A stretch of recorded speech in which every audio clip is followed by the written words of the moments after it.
Hey everybody, my name is Umar Rastia with Close Quarters Countermeasures here in Boston, Massachusetts. Not so sunny Boston as of right now. As you can see, I'm an active duty soldier, but I also work as a training consultant for local agencies with regards to security, defensive combat, and I also do some private stuff on the side. Today I'm going to be talking a little bit about pens as defensive weapons, improvised weapons. Okay. The tactical pen is nothing new. It's been around for quite some time. Or the notion of it is definitely not anything new. More recently, in the past 6 or 7 years, you've been seeing a lot of these function-specific tactical pens. They work really well. They range in price from $8 to I've seen them upwards of $200, where they're a little bit more fancy. They look like they could be worn in a business suit a little bit more appropriately and not stand out too much. I mean, this looks like it's meant to kill somebody. Right, this has got an icebreaker on the end, or a window breaker on the end. Some come with a handcuff key in the back, although I'm not quite sure why you'd think you'd need a handcuff key unless you're kind of conspiracy nut, right?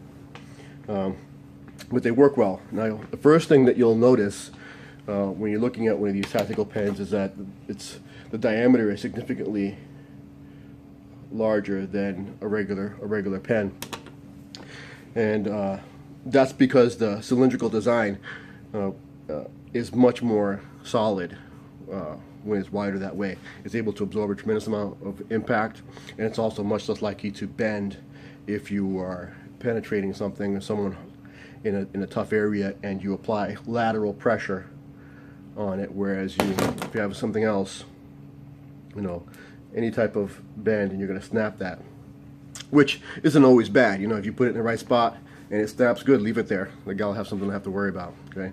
When we're talking about the usage of these weapons, it helps. It's always going to help to train. It's always going to help to have knowledge of the anatomy and physiology.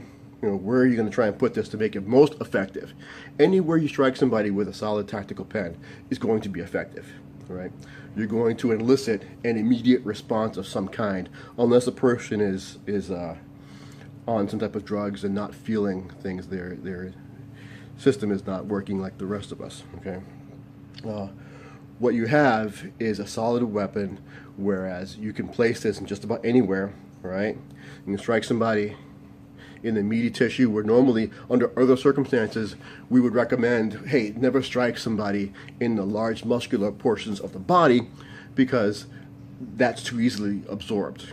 Particularly in an individual with a large body. If someone has a large, thick jacket of some type on, punching and slamming, or whatever you're going to do, it's not going to be very effective. All right. So unless you're carrying a knife, and you're going to be able to puncture with that, these will still work well. You take this and jam it in, you're going to get a decent amount of penetration, even through a decent jacket. Now, is that the smartest way to use this weapon? Absolutely not. Right? Again, study, learn. Right? The obvious things for someone even who's not trained is to understand that if you jab, you want to start aiming for someone in their facial area. Okay? Whether you're aiming for the eyes, understand that you're very likely to kill somebody. If you're aiming for the neck, you're very likely to kill somebody. So you have to understand the circumstances that you're in, and that you're using the appropriate level of force. Okay? It seems common sense, but understand that if you take somebody's life, you're going to have to, you're going to be asked about it. You're going to be judged on it, and you're going to have to make sure you live with it as well. Okay? So let's put that aside. Let's assume that you're in a high threat scenario and that your life is definitely in danger. Okay? You're going to go ahead and you're going to make sure that you're aiming for the soft spots. You're aiming in for the windpipe, the carotid artery. You can place this anywhere. As a pain compliance. And the nice thing about the solid ones is that you can put it anywhere, the back of the hand, and the elbow, behind the ear, and the temple. Anywhere you jam it and apply pressure, you're going to cause a tremendous amount of pain, and you're unlikely to get some type of response from the aggressor. Okay, so train. That's kind of universal rule. Know where to put it. Know how hard to stick it in. Right? It's like one of the sayings that we have. That's why I don't carry a very large blade, and really in my everyday carry, when I'm not in this, I actually carry a smaller blade. It's not the size of the blade, it's where you stick it, right? So train, and it won't be that big of an issue. So let's talk a little bit about the other weapons, right? This is made for a specific purpose. It's a tactical pen. You carry it. Occasionally you're going to sign something with it. Most likely you're going to hold on to it in case you have to stick it in somebody, right? But you don't need to. You can buy any number of other things, or any type of office implement to carry it with you, right? Regular old solid metal pen. You can buy one of these at CVS. This one is steel, relatively fixed, you know, solid, okay? When you're holding on to any of these weapons, you're going to want to try and make sure that you hold them and your thumb is braced against the rear. That is so that when you go ahead and strike with it, you're not going to have this type of action take place where you hit and it slides out the back of your hand through your thumb, and you've wasted your opportunity to use the tip of that weapon for penetration. So your thumb wants to brace the back of it, okay? You want to be making sure that you're thinking about in and out. It comes out the way it went in, right? Anywhere you place it, all right? That's important for the amount of force you're going to be able to generate, but also as you go on and you might be carrying a regular office pen, something much more fragile, right? Much more likely that if you strike somebody with this or something with this, right, that it's going to snap. It's not going to take much to apply that lateral pressure and snap it. So you're going to be making sure that you penetrate, it comes out the way it went in, and then you've got your thumb braced on the rear, and you can make one of these last and get a couple good shots off with it, hopefully, okay? And that should be enough of a deterrent, provided you put it in the right spot to make someone stop what they're doing and be more concerned about their own welfare, right? You want to switch that predatory mode to a prey mode. So that's very key. You're going to get one shot of this. If this breaks off while it's inside somebody, that's just fine. Leave it there. Go on. Use your fingers. Put it wherever you need to do it. Okay? There's no such thing as a fair fight. As a matter of fact, this isn't even a fight. It's a self-defense scenario, so you're justified in any way, right? If you pick up any tool, right? This is nice. This is nice, right? Sharpie.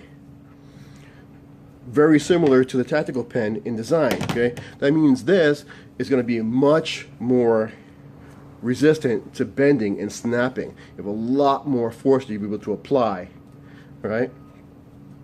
And not break it, okay? It doesn't have to be sharp on the point to be effective, okay? You want to be able to make sure that you maximize the amount of power you put in behind it, right? And that it's not going to give out as easily. So thumb behind, nice solid grip, you're paying attention, and you, right, jamming it in. You can use these, someone puts a hand on you, hook, pull, stick it in where you need to stick it, right? You aim for the eye, temple. I would definitely venture to aim here into the throat. If you get a good shot with these, with a nice solid one, you can put these into the other, right into solar plexus, into the ribs, right? And you're going to get a response from that, okay? And then, of course, if you've seen John Wick, they love talking about the pencil, right? Right? So now we're to a much more fragile item. Still can be used. I remember one of my first instructors, when I was probably 13 or 14, talking about using a chopstick to defend yourself, right? Same basic premise, right? So if you learn how to do this, you can do it with a pencil, right? You can do them this way also, right? One of the ways you can hold these is place the butt of it in the heel of your palm and then grasp it. You're going to have a lot more of the weapon in front of you, right? All that does is it changes the motion, right? You're only going to be able to come in and out. A lot more likely that you're going to snap it, and you're not going to be able to apply any real downward motions very well without exposing yourself. So I would generally keep it here. I would keep it a little bit more in the rear and use it only when necessary. Okay. Speaking of that, I tend to always keep my weapons concealed as much as possible. When I'm out and about, my everyday carry, I carry a blade that's smaller than this. It's maybe just 2.5 inches, if that. Okay. That way I can palm it very easily. No one will know I'll have it in my hand. I'll talk with my hands. This can be here. I can pull it out of my pocket. Right.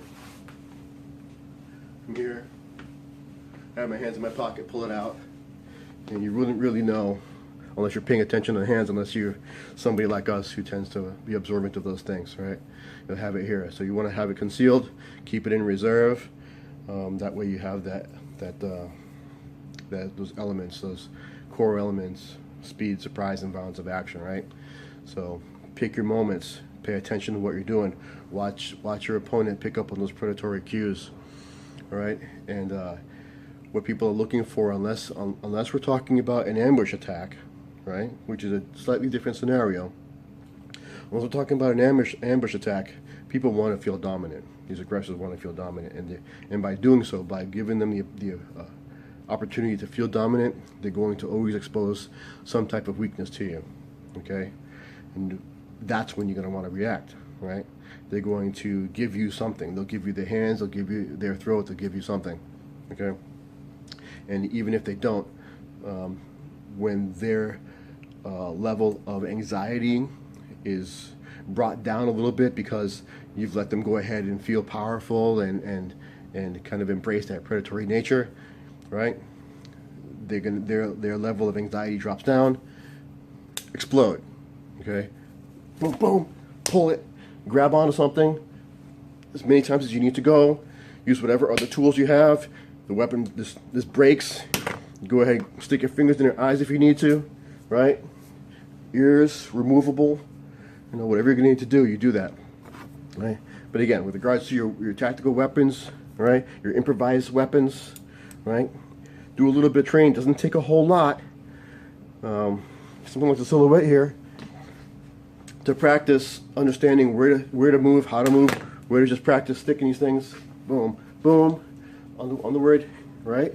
Moving up into the ribs, up into the brachial artery, and the brachial nerve, and then the armpit. Right? A lot of opportunities there, okay? So anyway, Umar Rastia for Close Quarters Countermeasures, Boston, Mass. Okay? If you have any questions, hey, please feel free to make some comments, ask me some questions. We'll address whatever you can. I love sharing ideas. I know there's a lot of you guys out there who are doing the same thing as us, who are passionate for safety, security, and combative self-defense. All right? So I wish you all well. Train safe, train hard, train often.